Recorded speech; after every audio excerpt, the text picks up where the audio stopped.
President Joe Biden signs an executive order to protect reproductive care. Plus, local schools are taking a closer look at mental health this upcoming school year. And in sports, the Southern Ohio Copperheads are setting league records. Newswatch starts right now.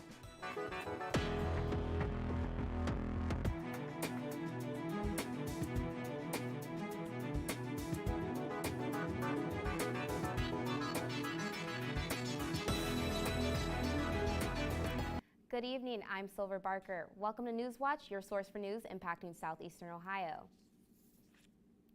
President Biden is signing a new executive order aimed at protecting reproductive care.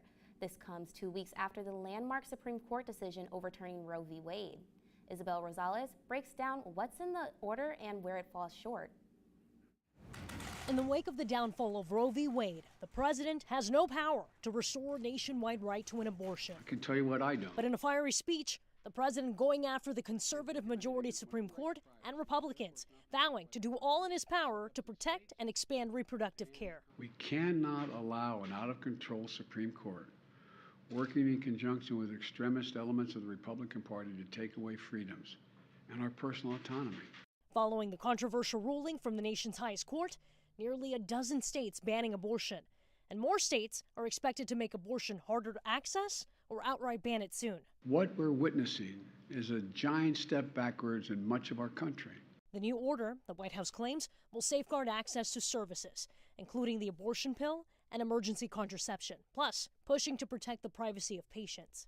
Some Republicans hitting back against the executive order on social media. And the order also doesn't go as far as many activists and Democrats had hoped. The president urging Congress to act. The fastest way to restore Roe is to pass a national law codifying Roe. But he doesn't have the numbers to move forward on a vote. The president instead calling on Americans to vote in more pro-abortion rights lawmakers. For God's sake, there's an election in November. Vote, vote, vote. In Washington, Isabel Rosales. Ohio abortion providers say they are assisting pregnant people seeking abortions so they can receive services in neighboring states. The providers say people are desperate with the state's 6-week abortion ban in place. Planned Parenthood of Greater Ohio President and CEO Iris Harvey of 10 to 14-year-old pregnant children are searching for abortion access. One woman came to Planned Parenthood saying she is homeless and can't even take care of herself. Harvey says she fears stories like this one may only get worse when state lawmakers come back in the fall to pass an outright ban on abortion. A federal investigation is underway after Republican Ohio senators were sent human feces in the mail. The deliveries were intercepted at 3 different locations with one addressed to each Republican Senate member. None of the packages made their way to a senator's office. Republican Senate caucus spokesperson John Fortney said the motive behind the deliveries was unclear. The U.S. Postal Inspector, State Highway Patrol, and Sergeant at Arms are investigating the incident.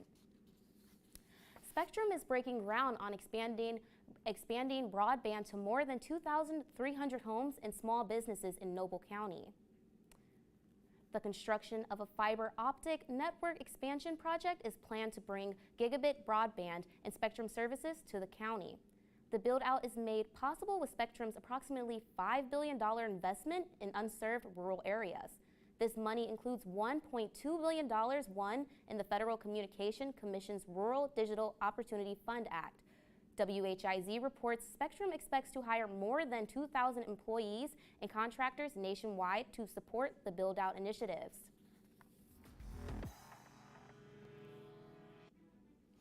Good evening, everybody, but it hasn't been a great evening, has it? No, it hasn't. We got a lot of clouds in the sky. We got a temperature of 74 degrees at the moment. We got a little bit of a light drizzle going on. It was a lot heavier earlier today, so a light drizzle we will take for the moment. Taking a look at our local radar, we do have a lot of rain moving through the southern part of the state in the Ironton and Huntington area. But up here in Athens, just some spotty thunderstorms and a lot of consistent light rain coming down on top of us. So nothing too bad. But if you are in the Ironton and Huntington area, make sure you are looking out for down power lines, fallen trees, things like that. Moving on to our temperature radar, we have 75 degrees here in Athens, Ohio, 72 in Lancaster, and 72 in Columbus. Down in the Huntington area is 72, and then 73 in Parkersburg. Really warm in West Virginia. And will we get those temperatures over the weekend? Well, I'll be able to tell you my full weather segment coming up, but for now, back to you, Silver. Thanks, Max. A new water main line, new pipes throughout the city, and quicker repair times are coming to Nelsonville. The overhaul of the city's aging water system is being funded by a $5.4 million grant from the state. City Manager Scott Frank says the city loses almost half of the water supply to leaky pipes in the system. The city was also able to purchase a hot valve to quickly and efficiently fix any potential leaks. Without the valve, the city has to wait for outside help to fix the line, and service director Jason Cohen says leaks in the past have nearly drained their tanks. Pretty big leak, pretty disastrous. I mean, luckily we found a valve, but if we would have had this machine at the time, because we wasted hours upon hours trying to find a valve, we could have went and installed one just to be able to stop the water. The city hopes to break ground on the new lines as early as next August. There is growing concern about the mental health of students as the 2022 school year nears. Newswatch reporter Jack Demler joins us in the studio to share how one school system is approaching the issue. Thanks, Silver. Administrators say they see 3 areas to address the issue, and there's a sense of urgency as students prepare to come back. Mental health cases are on the rise at schools throughout Southeast Ohio. Elevated referrals for mental health, whether it's through, self-harm or identification of, the inability to cope through difficult situations. Springer says a big reason for the increase comes from the impact of the coronavirus. For some of our students, it was really difficult making a move back to crowds. Parents on social media say they are concerned about their students' mental health, asking teachers to do more. Schools look to Hopewell Health Centers for support to combat the mental health issue. According to David Schenkelberg, the chief clinical officer at Hopewell Health Center, they've been invited into every school within a 6-county area and most schools in Washington County. Shannon DeWeese says they've put a priority on addressing feelings of hopelessness. And when there's not a lot of hope, then where do you go from there? Schools are bringing in more workers to assist school counselors. There's not a lot of people out there going into mental health counseling. So we are adding a 3rd school counselor to assist in that workload. Springer says the 3rd counselor does administrative work that allows the 2 other counselors to work with mental health crises. Athens High School is also looking into mental health screenings for students. One from Nationwide Children's that the middle school utilizes, and that's called the SOS program, Signs of Suicide type of program, which is a preemptive screening to identify students who are at risk of those types of things. Springer hopes to have a program in place for this year. Springer says he wants feedback from the new school counselors about possible programs before picking one. Silver? Coming up, how Athens Schools is planned to focus on mental health in the fall. And the former Japanese Prime Minister is assassinated. These stories and more when Newswatch returns. In early 2020, frontline workers and families in Wuhan, China, unite to confront an emerging crisis. An intimate portrait of love in a time of uncertainty.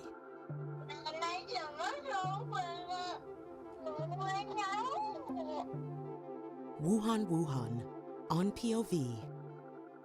Monday at 10 on WOUB. My colleagues and I have been making documentaries about America for more than 40 years. Our next film is one of the most important we've ever worked on. It's called The U.S. and the Holocaust. Through eyewitness testimony from those who lived through it, co-directors Lynn Novick, Sarah Botstein, and I tell the story of our nation's response to one of the greatest tragedies in human history. The U.S. and the Holocaust is coming to PBS this fall. This month in Passport on the PBS Video app, your on-demand library for the best of PBS. This is the point where you reveal I'm not even human. Wow! Oh my goodness! Mentally, we're extremely fit. We have this incredible ability to adapt and persevere. What Ballet Trocadero has done over the years is turned ballet kind of on its head. These and other shows from your PBS station are available with Passport on the PBS Video app. Download it today. This is the hardest, most complex telescope humanity has ever built. 1,000,000 miles from Earth. We tested and we tested and we tested. We have to get it right. We can't go fix it. Peering deeper into the cosmos than ever before. It's a telescope that can see back to the Big Bang. What will the first images reveal? This is going to be transformative. Ultimate Space Telescope on Nova. Wednesday at 9 on WOUB.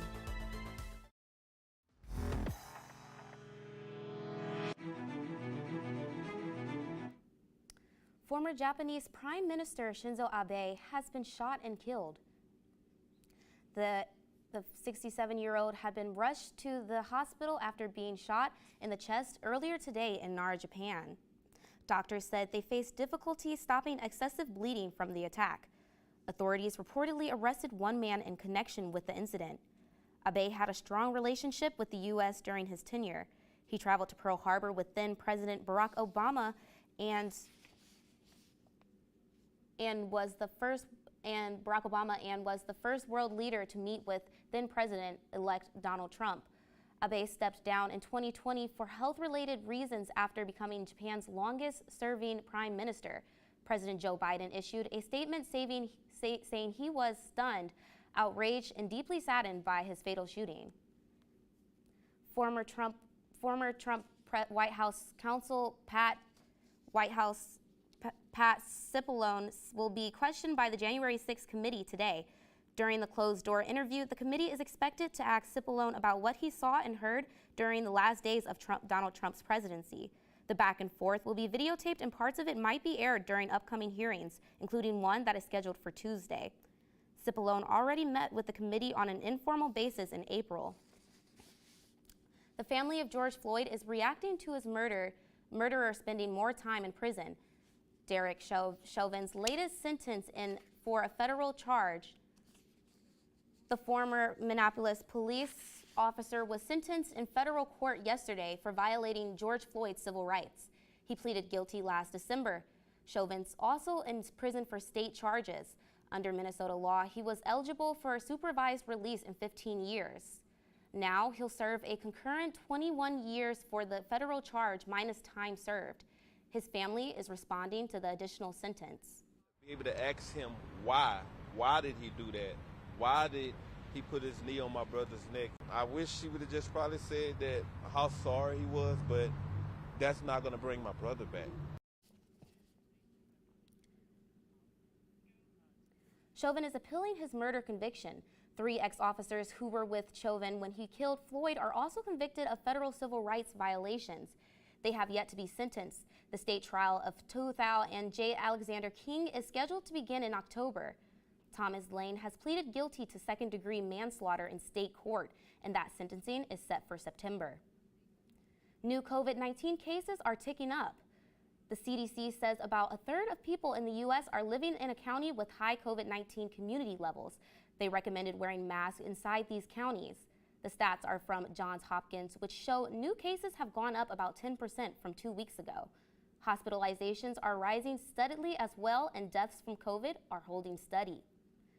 Award-winning actor Brad Pitt is opening up about praxipnosia, a neurological disorder with which he says he's been struggling with but hasn't been officially diagnosed.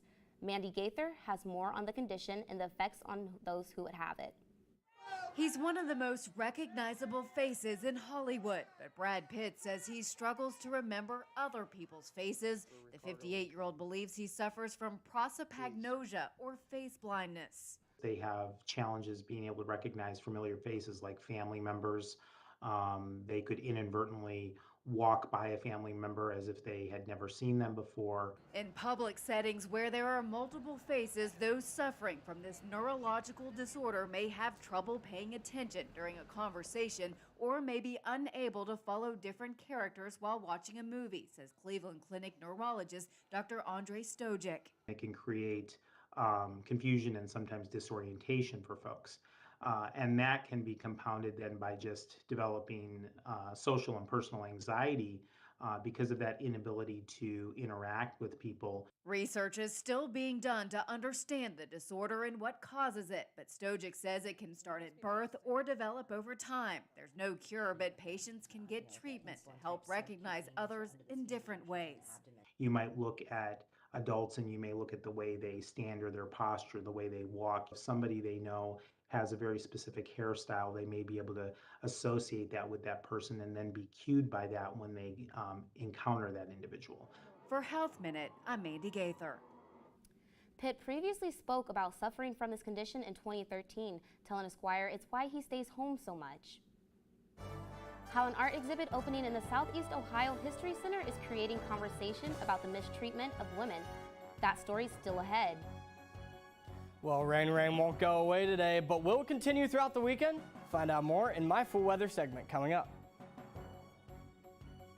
This month in Passport on the PBS video app, your on-demand library for the best of PBS. This is the point where you reveal I'm not even human. Wow! Oh my goodness! Mentally, we're extremely fit. We have this incredible ability to adapt and persevere.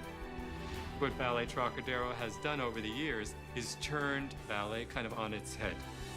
These and other shows from your PBS station are available with Passport on the PBS video app. Download it today. My colleagues and I have been making documentaries about America for more than 40 years. Our next film is one of the most important we've ever worked on. It's called The U.S. and the Holocaust. Through eyewitness testimony from those who lived through it, co-directors Lynn Novick, Sarah Botstein, and I tell the story of our nation's response to one of the greatest tragedies in human history. The U.S. and the Holocaust is coming to PBS this fall. This is incredible. On Finding Your Roots, comedian Andy Samberg. This is a great story. Author Game of Thrones, George R.R. Martin. That's shocking. Family Stories. What are the odds of that? Turned upside down. People were pretty good at keeping secrets in those days. Big time. Ancestors found. It's finally something my mom gets to know. And lost. I'm descended from mystery. Finding Your Roots. Tuesday at 8 on WOUB. Next time on Antiques Roadshow, we've got treasures with some of the luckiest tales. My father won it during World War II in a poker game. The most drama. It says sole survivor of Mount Pelée volcano. The volcano was in 1902. It wiped out the entire town of St. Pierre. And the most intriguing backstories in the country. Shut the front door, girl. Tune in to Antiques Roadshow, American Stories. Monday at 8 on WOUB. In early 2020, frontline workers and families in Wuhan, China, unite to confront an emerging crisis. An intimate portrait of love in a time of uncertainty.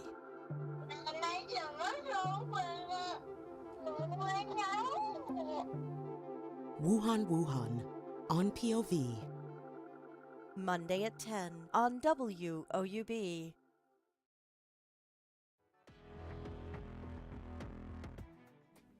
We got a high of 85 today. It's been a really warm day, but we haven't been able to enjoy it as much because of all the overcast skies in the air.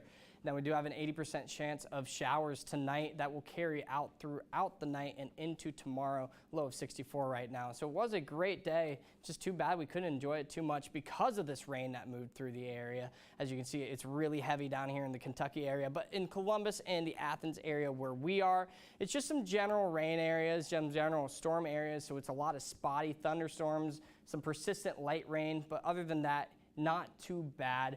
Moving on into our more detailed local radar, a lot of heavy rain that moved throughout Ironton and Huntington earlier today. Looks like that's now pushed into West Virginia, which is great, but unfortunately, a lot of power lines and a lot of fallen trees are probably down there, so make sure you are careful if you are in the area. But up in the Athens area where we are, not a whole bunch of radar to look at, just some spotty thunderstorms here and there, a lot of persistent light rain, as I was saying, and that goes for a lot of the Midwest. As you can see, we have this big rainstorm that we were just looking at. We just blew this map up just a little bit, moving through Columbus and Athens. A lot of heavy rain, but it looks like that's going to be halted after this big storm. Looking at tonight, 90% chance of rain showers that will stay throughout the night and into tomorrow morning, and it'll unfortunately it'll hinder our weather tomorrow a little bit. Overnight low of 64 degrees, so if that does persist, then there won't be any chance to get outside, but if you can get outside, it will be a wonderful night to do so. Tomorrow, we're looking at a temperature high of 80 degrees and a low of 60. 60% showers likely. Now, that will be coming in the morning time, so the evening will be great for a night that looks like it'll be not too cold and not too hot. So taking a look at our 7-day outlook, Sunday, we're looking at 83 degrees, mostly sunny, a high of 83 and a low of 62. Now, Monday is our golden child, a high of 89. It's going to be nice and sunny, not a lot of clouds in the sky. 66 is our low for Monday. So that's a great pool day if you have plans on attending one. Tuesday, we still have some thunderstorms likely, a high of 90 and a low of 66. So again, another great pool day if you're going to get out there and enjoy that. If the rain does hold up for just a bit, Wednesday, Thursday, and Friday will be in the mid-80s and a little bit of rain coming up. But that's all I have for my full weather segment. Back to you, Silver. Thanks, Max. An Ohio artist advocates for women through porcelain sculptures. Newswatch reporter Peyton Simchek is in the studio with more on Kimberly Chapman's art exhibit opening at the Southeast Ohio History Center. Thanks, Silver. The exhibit just opened yesterday. It aims to start a conversation about the mistreatment of women at the Athens Lunatic Asylum. Students of history come to see the artist's depiction of the mistreatment of women in early asylums. Chapman's work pairs with artifacts from the Athens Lunatic Asylum. Visitors can then read the stories of these women. Chapman says she wants her work to be a sensory, emotional, and thought-provoking experience. It hits on major points of what the asylum experience was like. Chapman's 86 Reasons collection is named after the list of botched diagnoses used to send women to asylums. Her message portrayed through porcelain structures. She highlights her 3 women piece. And each one's wearing a different gold mask. With these masks, one obscures thought, one obscures vision, and one obscures voice. The executive director at the Southeast Ohio History Center, Jessica Siders, says Chapman's work is moving, and she was touched by her ceramic letterpiece. She was inspired by an actual letter from a female patient to her husband, just begging him to please come and get her. And we have some similar letters in our collection. The exhibit offers a way for audiences to have difficult conversations about the past treatment of women in the region. Reporting for Newswatch, I'm Peyton Simchek in Athens. The 86 Reasons exhibit will be displayed at the History Center through September 17th. Coming up in sports, one Southern Ohio Copperheads pitcher sets a new season high in the Great Lakes Summer Collegiate League. And be sure to stay tuned to WOUB. Here's a look at what's coming up tonight on your public television station.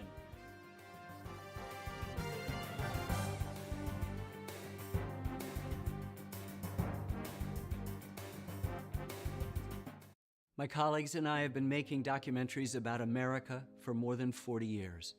Our next film is one of the most important we've ever worked on. It's called The U.S. and the Holocaust. Through eyewitness testimony from those who lived through it, co-directors Lynn Novick, Sarah Botstein, and I tell the story of our nation's response to one of the greatest tragedies in human history. The U.S. and the Holocaust is coming to PBS this fall. This is incredible. On Finding Your Roots, comedian Andy Samberg. This is a great story. Author Game of Thrones, George R.R. Martin. That's shocking. Family Stories. What are the odds of that? Turned upside down. People were pretty good at keeping secrets in those days. Big time. Ancestors found. It's finally something my mom gets to know. And lost. I'm descended from mystery. Finding Your Roots. Tuesday at 8 on WOUB. In early 2020, frontline workers and families in Wuhan, China, unite to confront an emerging crisis.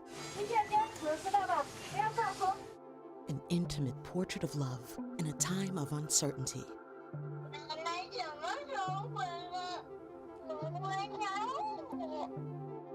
Wuhan, Wuhan, on POV. Monday at 10 on WOUB. This is the hardest, most complex telescope humanity has ever built. 1,000,000 miles from Earth. We tested and we tested and we tested. We have to get it right. We can't go fix it. Peering deeper into the cosmos than ever before. It's a telescope that can see back to the Big Bang. What will the first images reveal? This is going to be transformative. Ultimate Space Telescope on Nova. Wednesday at 9 on WOUB.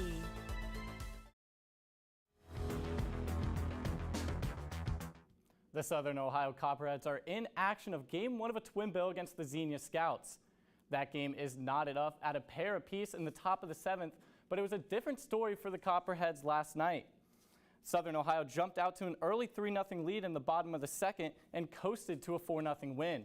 This is the first time the Copperheads have won back-to-back games since June 8th in games 1 and 2 of the season. Kyle Ratliff led the Cheds once again, knocking in his 18th RBI of the season. Another big factor from last night's game was the 0 beside the Scouts on the scoreboard. Colin Ryan dealt for the Copperheads, going the distance and racking up 11 strikeouts. Those 11 Ks are the most from a pitcher in the Great Lakes Summer Collegiate League this season. The complete game shutout is also the first time the Cheds pitchers have kept opponents off the scoreboard this season. Game 2 of the doubleheader against the Scouts is scheduled for 7:35. The Cincinnati Reds are also in action, playing host to the Tampa Bay Rays. That game is knotted up without a score in the top of the 1st, and it's a change of pace for the Reds, who welcomed just their second AL opponent of the year. The Redlegs look to maintain momentum from last night's 5-1 win against the Pittsburgh Pirates. Cincinnati scored 4 runs in the bottom of the 7th to split the doubleheader. Brandon Drury continues to be a bright spot on the season for the Reds, knocking in a pair of runs. Tonight's game kicks off back-to-back series against the red-hot AL East. The Reds travel to New York after facing Tampa to take on the Yankees with MLB's best record. The Cleveland Guardians continue their road trip in Kansas City against the Royals. The Guardians have been slow to start July after a red-hot June. Cleveland comes off 4 straight losses against the rebuilding Detroit Tigers. One player who hasn't slowed down the Guardians, though, is Jose Ramirez. The third baseman is back and forth battle for the starting spot in the All-Star game.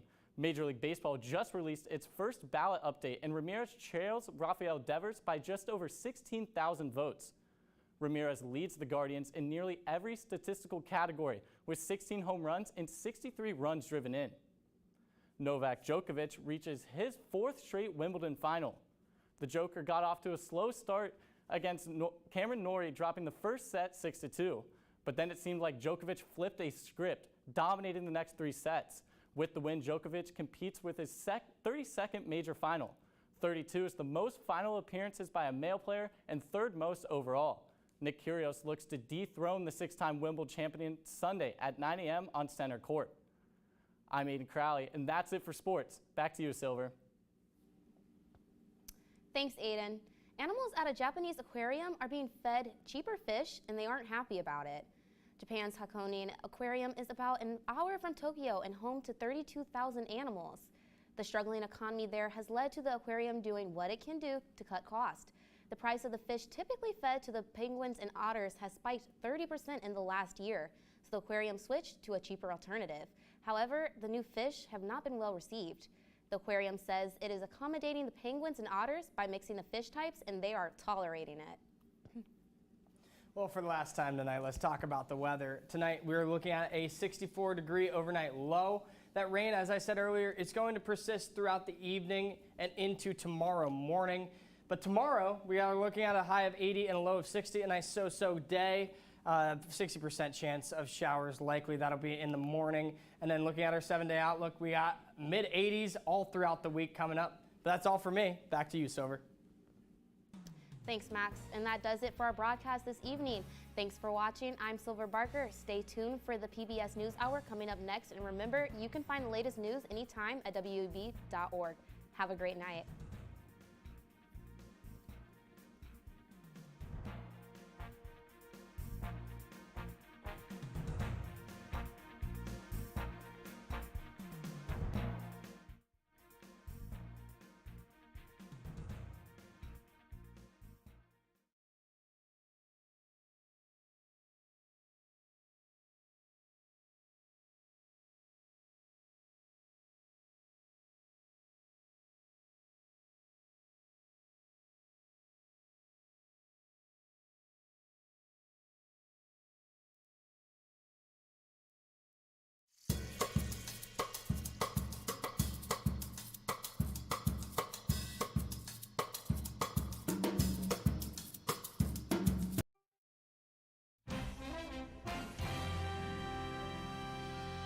Good evening. I'm Judy Woodruff on the NewsHour tonight. An assassination